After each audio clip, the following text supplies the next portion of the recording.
I remember the only thing that the doctor said to me. He said that there was no heartbeat, and I just remember this, just like a picture you would see of an ultrasound, like no movement. He's gone, and walked away.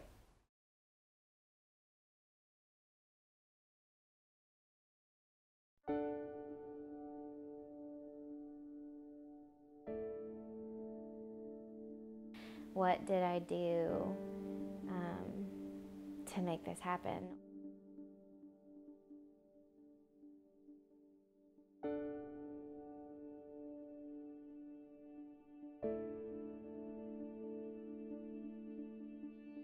How could I have prevented it, or should I have gone to the doctor sooner and they could have saved him? Or, you know, just so many what ifs.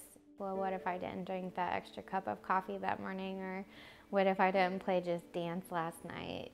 He probably, you know, would be here. You know, I just blame myself, like all these things that I did differently that day. And then finding out too that it was my body that caused that. Like it was almost like me betraying myself. Like how could my own body kill my own baby? It isn't anybody's fault. It's almost always an accident of nature.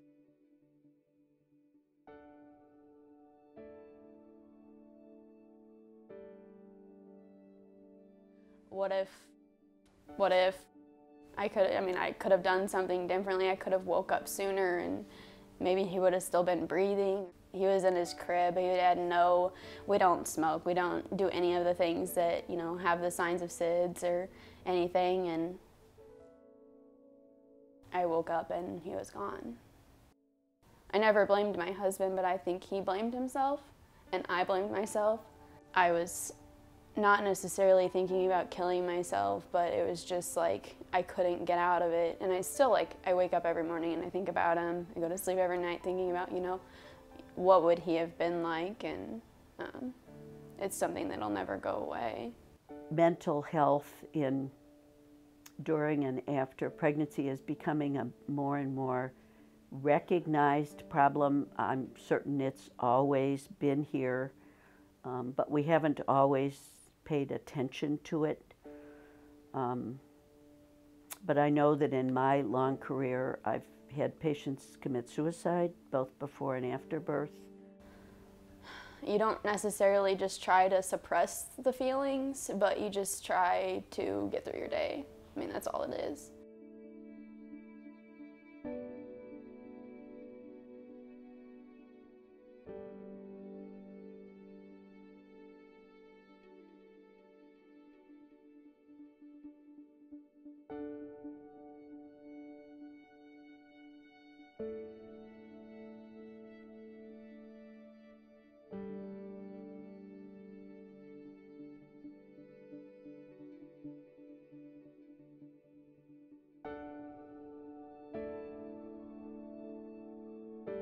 Well, we ought to change the whole healthcare system so that everybody has access to care from conception to death. When we went to Rolla, the doctor there was awful. He was not sympathetic at all. The nurses did the most of everything, and I just stood there and wept. Some women have had a bad experience with a caregiver in the past, and so they don't want that to happen again, and so they don't go to the doctor when they're pregnant. I went up to St. Luke's and I got a new OB/GYN, and he is absolutely amazing. Like, any questions I have, no matter, it doesn't matter. And he was just, I don't know, it was awesome up there. I had a really good experience. I see Rolla is a small hospital. It's got a lot of problems, but then once you get up to the cities like Springfield or St. Louis and stuff like that, I think that they're more open and willing to help you. When we were pregnant with Sadie, our daughter, she's 4 now, we got pregnant with her 6 months after we lost Colby, and we were not planning on getting pregnant that quickly. We wanted to wait and just give ourselves time. So we got pregnant with her, and it was so scary. We didn't know what had happened with Colby.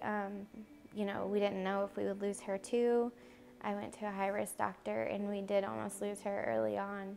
A lot of the time you don't get the option to have a high-risk doctor until you've lost multiple babies. And so for me, I had a miscarriage before we had Colby, but I technically was supposed to have one more loss before I was allowed to see a high-risk doctor. I don't understand at all why you would have to go through these losses for you to be able to see a high-risk doctor.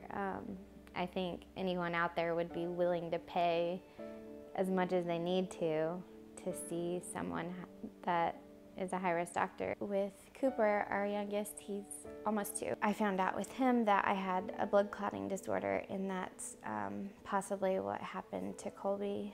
We do a much better job of helping patients whose baby is going to die or whose baby has died than we did. When I started obstetrics, we took a dead baby out of the room and thought it was cruel to have the parent see the baby. And we now know that it's almost impossible to adequately grieve for a baby that you haven't seen dead. We were like, we want this treated like a normal birth, because he was our first baby, and so we just wanted that normal experience.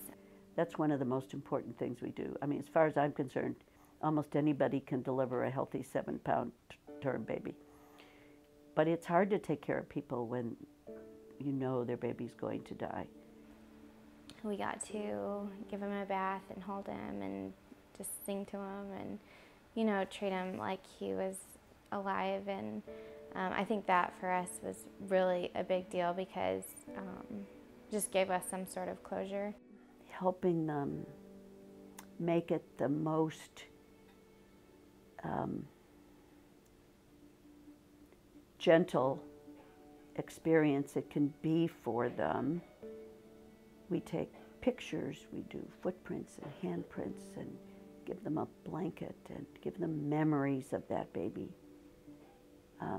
And that makes a huge difference for parents. We urge them to call the baby by name, and we call the baby by name. And it just changes life for people when it's done well.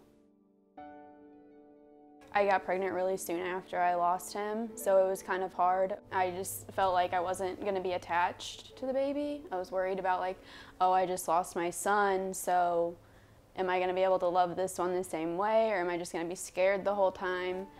We named her after Gene Autry, which is a classic country singer. He sung You Are My Sunshine, and that was what I would always sing to Jace. So we named her Autry. I feel like if she wouldn't have came into the picture and I didn't get pregnant when I did, I would be in a really dark place. I feel like nobody understands it until it's happened to them or someone close to them. Like they don't, you know, people just try to push it under the rug and act like it didn't happen, and that's not what moms want of, you know, people that we have lost our son. He was here, you know, so we don't want him to just like forget about it or be scared to bring him up, because that was our life, you know. I didn't know anybody who had had a stillbirth or baby loss or anything. Even my own grandma had lost a baby, and I didn't know about it until after I had lost Colby. And then all of these people started messaging me or calling me and saying, hey, I know I've been there, I know how it is.